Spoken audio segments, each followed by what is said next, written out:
నమస్తే, welcome to Andhraprabha. నేను Tejaswi. Pithapuram AP మొత్తం ఎలక్షన్స్లో అత్యంత కీలకమైన సెగ్మెంట్. రీజన్, ఇక్కడి నుండే జనసేనాని పవన్ కళ్యాణ్ బరిలోకి దిగడం.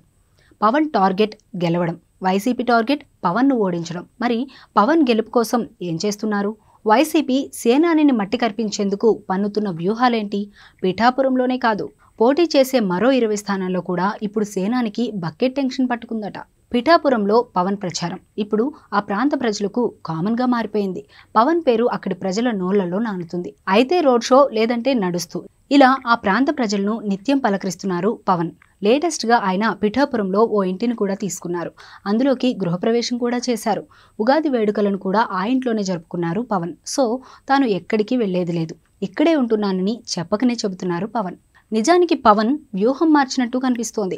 2019 ఎన్నికల్లో పవన్ భీమవరం, గాజువాక నుంచి పోటీ చేశారు. కానీ 2 చోట్ల ఓడిపోయారు. ఆ తర్వాత ఆ నియోజకవర్గాలను పెద్దగా పట్టించుకున్నది లేదు.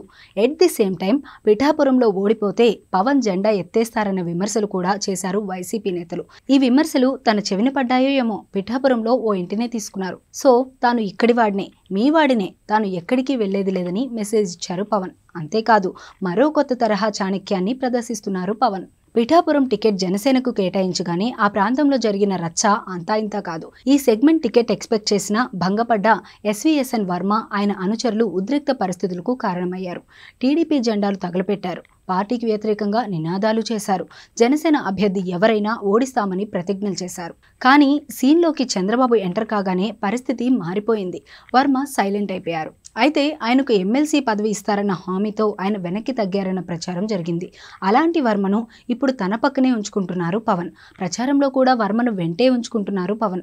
ఉగాది వేడుకల్లో కూడా ఇద్దరూ కలిసే పాల్గొన్నారు. సో అటు జనసేన, ఇటు టీడీపీ 2 కేడర్లకు కలిసి పనిచేయాలని చెప్పకనే చెబుతున్నారు పవన్. అంతేకాదు, పవన్ను గెలిపించడమే తన బాధ్యత అంటున్నారు వర్మ. ఇదంతా కూటమి వర్షన్. మరి వైసీపీ పరిస్థితి ఎలా ఉంది?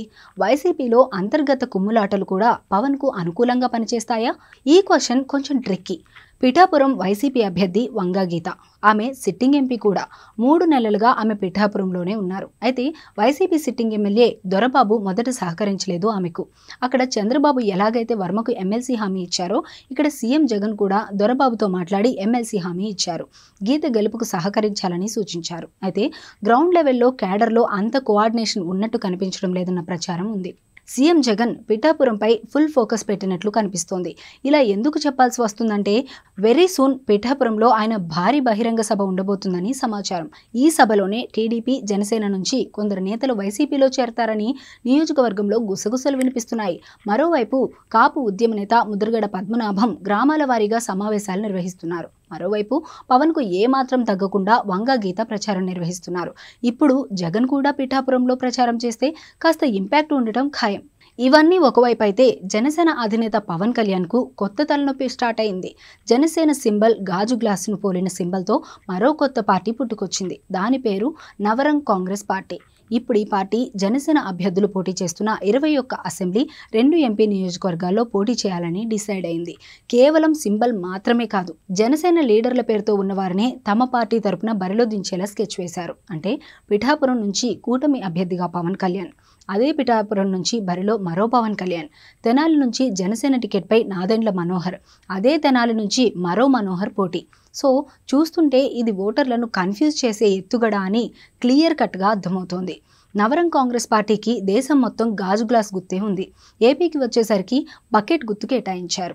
లాస్ట్ 40 years పొలిటికల్ హిస్టరీ చూస్తే పిఠాపురంలో ఒకసారి గెలిచిన పార్టీ రెండోసారి గెలవలేదు. మరి గత ఎన్నికల్లో వైసీపీ అభ్యర్థి గెలిచారు. మరి ఈసారి అదే రిపీట్ అవుతుందా లేదా అన్నది బిగ్ క్వశ్చన్. విభిన్న తీర్పుని ఇచ్చే పిఠాపురం ప్రజలు 2024 ఎన్నికల్లో ఏ పార్టీకి జై కొడతారు అన్నది ఇప్పుడు ఇంట్రెస్టింగ్గా మారింది.